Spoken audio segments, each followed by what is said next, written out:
What we are unveiling before the press this morning is a cooperation agreement between Transform Zimbabwe and the National Democratic Working Group. This cooperation agreement is actually a memorandum of understanding between the two organizations. You know, Transform Zimbabwe being a political party notified with the Zimbabwe Electoral Commission, and the National Democratic Working Group being a social justice movement, you know, a political movement of force and reckon in this country. What we did as the two separate organizations is that we agreed to come together to work for the good of the people of Zimbabwe. And that cooperation and working together is actually based on issues. We have identified 3 key areas that we agree as different organizations, and that we think if we come together, we can cooperate and come up with a very powerful force that will free the people of Zimbabwe. And top of the list of the issues that we agreed to work together on is the issue of corruption. We want to fight corruption in this country. Corruption has become so endemic and a dangerous cancer that is destroying the heritage that Zimbabwe is. And we've said we've not done enough as a nation and as a people. How can we come together and make sure that we fight corruption effectively? We want to provide leadership to this issue. We want to provide leadership to the people of Zimbabwe. So we want to join forces and hands in fighting corruption. That's number 1. The number 2 area of cooperation is the area of the economic deterioration that we have in the country, whereby the state of the nation is getting poorer and the people's livelihoods are deteriorating because of number 1, corruption, bad governance, and mismanagement. So we want to make sure that we fight for a better livelihood for the people of Zimbabwe. And of course, it's also important for us to fight for other political issues that can enable a free and fair election, the leveling of the electoral playing field. Those are key issues that the people of Zimbabwe are concerned about. And how are we going to fight that as Zimbabweans?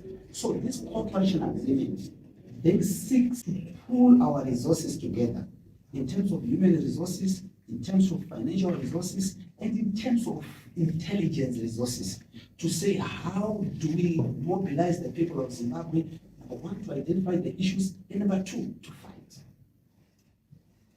We have since then agreed in terms of the cooperation agreement and its outline in depth. We've agreed that once we identify issues, then we want to find ways of fighting as far as those issues are concerned. And in our fight, let me be very clear, our fight will be guided by the Constitution of Zimbabwe. Section 59 through to Section 61 allows for the people of Zimbabwe to protest, for instance. It allows for the people of Zimbabwe to engage in various activities, to express themselves, as long as it is done peacefully. And of course, once we get the mandate from the people, they identify the issues, and then we say, okay, how are we going to deal with the issue of corruption? How are we going to recover our gods? I mean, I understand recently the issue of gods has been trending, whereby gentlemen got millions of dollars to purchase gods that never were availed, you know. But of course, that is only a small part of the problem. The problem we have in this country is that the corruption is endemic and institutionalized. People have gotten rich in this country through they call it, what do they call it, this nourship, the new nourship, where the people get tender nourship. They get tenders and they're buying things, they're spending and splashing money, buying everybody cars. I hope most of you have managed since to get some cars from these guys. It's crazy. How do you run a nation like that without medical equipment, but you are busy buying cars for everybody? So we identify those issues and then say, how do we fight? And our fighting is guided by the Constitution of Zimbabwe. Our leadership, my brother Job Sikala's leadership and my leadership, is such that we don't send people to do things that we are not prepared to do ourselves. Let me be very clear and specific on that.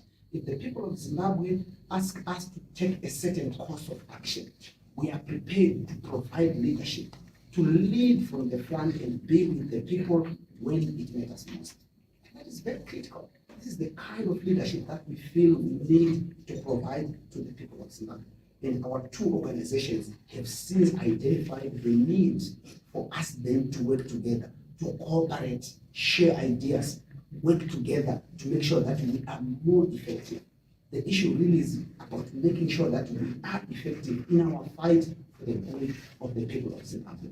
So this cooperation agreement that we have signed together with the National Democratic Working Group is to ensure that we come together, pull our forces together for the good of the people of Zimbabwe. We are sick and tired of what is happening, but surely there is always a time that a new generation of people need to arise. We owe it to our children. I mean, I was saying it has been 20 years since I met him at college. I've been reflecting to say, wow, what gains have we made ever since this fight for democracy? And what has been done? Huge sacrifices, and we applaud those who have led the democratic struggle to up to now. We applaud them, but we also feel we owe it to make sure that we take this mantle up and run with it. There's no question about the deteriorated economic conditions in this country, the corruption and everything. There's no question about that. There's nobody from Pluto who do not know what is happening in this country. So the question really is to say, what do we do and how do we do that? And this is the that we wish to occupy. And joining forces with the National Democratic Working Group will make us stronger. And this cooperation is not exclusive only to the two organizations. Other like-minded organizations can come on board. They are welcome to join forces and hands so that we come up with a huge force that can put and pull Zimbabweans together. And in all this, they decide exactly what they want and how they want it. And we know there will be consequences. But of course, we are always prepared to make sure that should there be suffering at the end of the day, let it be for the freedom